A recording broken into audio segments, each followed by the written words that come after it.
Welcome to Annie's kitchen. இன்றைக்கி நம்ம chilli chapati எப்படி பண்ணுறதுன்னு பார்க்க போகிறோம். ஆக்சுவலாக மார்னிங் எனக்கு டிஃபனுக்கு சப்பாத்தி பண்ணியிருந்தேன். அது ஒரு 4 சப்பாத்தி மிச்சம் இருந்தது. சரி, ஈவினிங் பசங்க ரொம்ப பசிக்குதுன்னு சொல்லவே அதை அப்படியே சில்லி சப்பாத்தியாக பண்ணி ஸ்பைஸியாக கொடுக்கலான்னு ட்ரை பண்ணியிருக்கேன். வாங்க எப்படி பண்ணுறதுன்னு பார்க்கலாம். 4 சப்பாத்தியை இது மாதிரி நீள பீஸாக கட் பண்ணி வச்சுருக்கேன். கொடமிளகாய் இது மாதிரி க்யூபாக கட் பண்ணியிருக்கேன். அதே மாதிரி ஆனியனும் க்யூபாக பெருசாக கட் பண்ணியிருக்கேன். ஒரே ஒரு டொமேட்டோவை வந்து ஒரு 1/4 ஸ்பூன் சர்க்கரை போட்டு நல்லா ஸ்மாஷ் பண்ணி எடுத்து வச்சுருக்கேன்.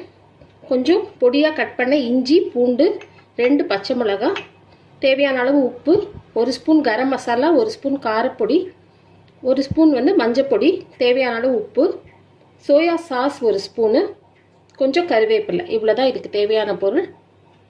வாங்க எப்படி பண்ணுறதுன்னு பார்க்கலாம். கடாயை நல்லா சூடு பண்ணிக்கோங்க. நான் லாஸ்ட் டைம் வெண்ணெய் காய்ச்சும் போது சொல்லியிருந்தேன் எப்படி நெய் காய்ச்சறதுக்குன்னு சொல்லிட்டு. இது பாருங்கள், ரவையாக எப்படி இருக்குது பாருங்கள். லாஸ்ட் டைம் வீடியோவில் கொடுத்துருந்தேன்.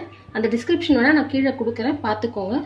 அந்த நெய் வந்து 2 ஸ்பூன் ஊற்றிக்கோங்க. 2 ஸ்பூன் ஆர்டினரி ஆயில் ஊற்றிக்கோங்க. எண்ணெய் சூடாயிடுச்சு. கருவேப்பிலையை நல்லா பொரிச்சிட்டு பச்சை மிளகாய், பூண்டு, இஞ்சி பொடியாக கட் பண்ணதை ஆட் பண்ணிடுங்க.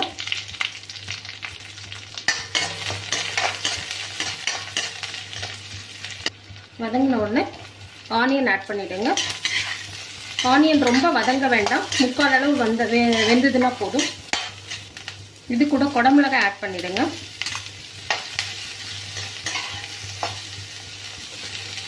இது கூட இந்த கரம் மசாலா, மிளகாய்த்தூள், மஞ்சப்பொடி, உப்பு எல்லாமே சேர்த்துடலாம்.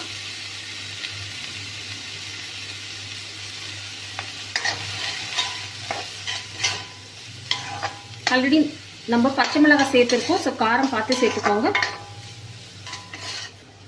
இது கூட இந்த அரைச்சி வச்சிருக்கிற டொமேட்டோ ஆட் பண்ணிக்கலாம். சோயா சாஸையும் ஆட் பண்ணிடுங்க.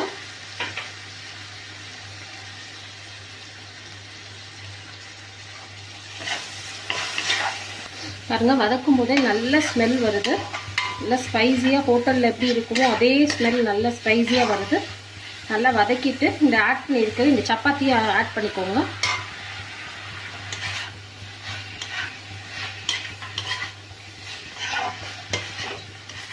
நல்லா மிக்ஸ் பண்ணிவிட்டு ஒரு 2 நிமிஷம் கழித்து அடுப்பை ஆஃப் பண்ணிடலாம். அவ்வளோதாங்க, சூப்பராக ரெடி ஆகிடுச்சு. இப்போ அடுப்பை ஆஃப் பண்ணிடலாம். இதை வந்து ஒரு சர்விங் பவுலில் மாற்றிக்கலாம் நம்ம.